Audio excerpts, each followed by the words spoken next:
गायत्री साधना channel में आपका स्वागत है। आज हम जिस टॉपिक की बात कर रहे हैं वह है संचित पापों का परिणाम मनुष्य इस तरह से भोगता है। यानी हम ये बताएंगे कि संचित पापों का परिणाम मनुष्य किस तरह से भोगता है।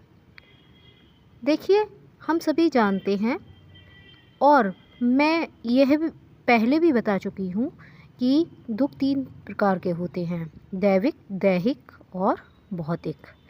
और इनको मिलने का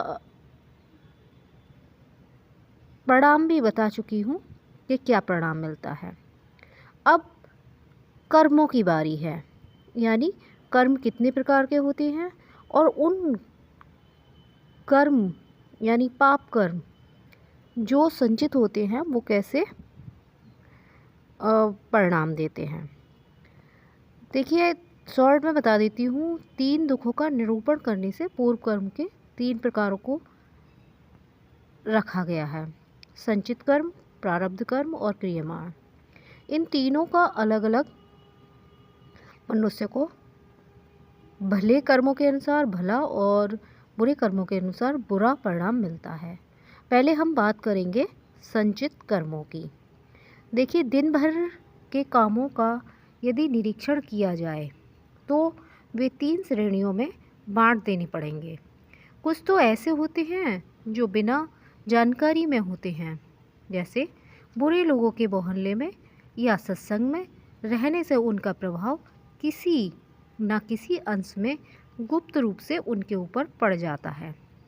ये प्रभाव पड़ा तो परंतु हमने उसे इच्छापूर्वक स्वीकार नहीं किया, इसलिए वह हल्का या निर्मल एवं कम प्रभाव वाला होकर हमारी भीतरी चेतना के एक कोने में पड़ा रहा।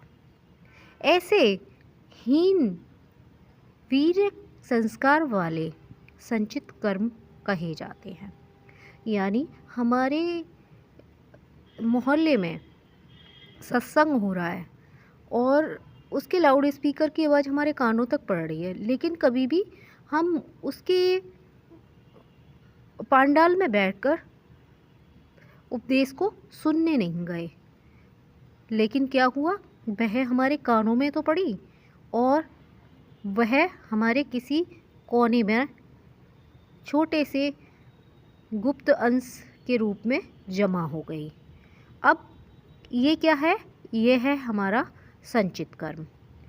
जो कार्य व्यवस्था में दबाए जाने पर असहाय अवस्था में करने पड़े, पर मन की आंतरिक इच्छा यही रही कि यदि व्यवस्था ना होती तो इस कामों को मैं कदापि ना करता।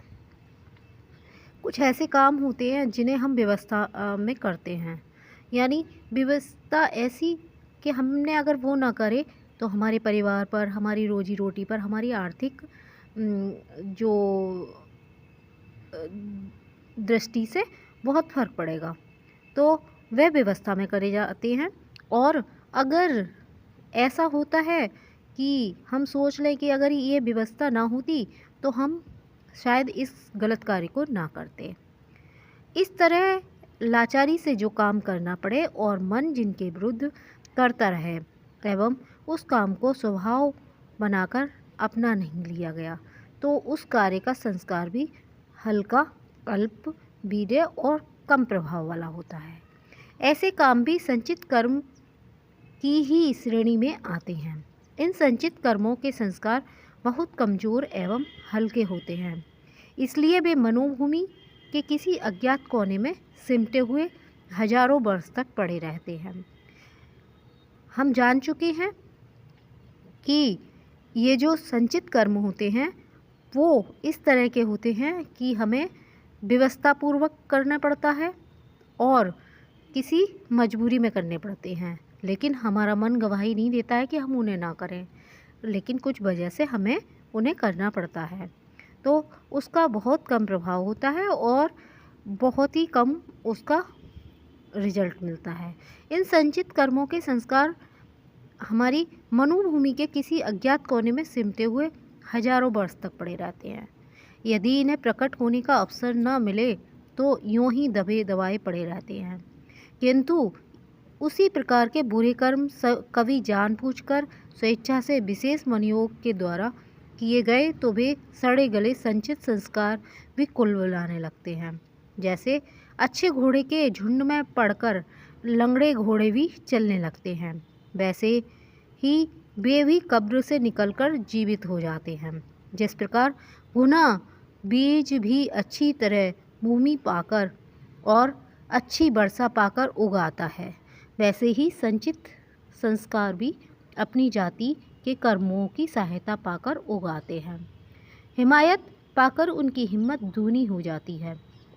परंतु यदि उन संचित संस्कारों को लगातार विपरीत स्वभाव के बलवान कर्म संस्कारों के साथ रहना पड़े तो वे नष्ट भी हो जाते हैं। गर्म जगह में रखा हुआ एक घड़ा पानी गर्मी के प्रभाव से आखिर 1-2 महीने में सूख जाता है।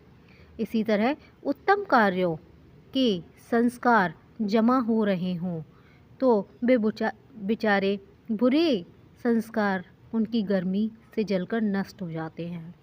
धर्म ग्रंथों में ऐसा उल्लेख मिलता है कि तीर्थ यात्रा आदि अमुक शुभ कर्म करने से इतने जन्म के पाप नष्ट हो जाते हैं। असल में वह संकेत इन अल्पवीर्य वाले संचित संस्कारों के संदर्भ में कहे गए हैं। भले और बुरे दोनों ही प्रकार के संचित कर्म संस्कार अनुकूल परिस्थिति पाकर लाभदायक होते हैं, एक तीव्र प्रतिकूल परिस्थिति में नष्ट भी हो जाते हैं। यही हमारे संचित कर्मों का प्रभाव होता है। आप समझ चुके होंगे कि जो संचित कर्म होते हैं, शॉर्ट में बताती हूँ मैं आपको कि जो संचित कर्म होते हैं वह या तो ऐसे होते हैं जो हमें परिस्थिति बस व्यवस्था पूर्वक करने पड़ते हैं और जिनका फल हमारे अच्छे कर्मों यानी पुण्य कर्मों की वजह से जल्दी ही नष्ट हो जाता है और तीर्थ यात्रा वगैरह जाने पर नष्ट हो जाता है। इस प्रकार हम अपनी संचित कर्मों को नष्ट कर देते हैं। कल हम आपको प्रारब्ध कर्मों के बारे में बताएंगे। आज के लिए इतना ही काफ़ी। मैं अपनी वाणी को विराम देती हूँ। वीडियो को लाइक करें, शेयर करें, कमेंट करें और कृपया चैनल को सब्सक्राइब करें। धन्यवाद। नमस्कार।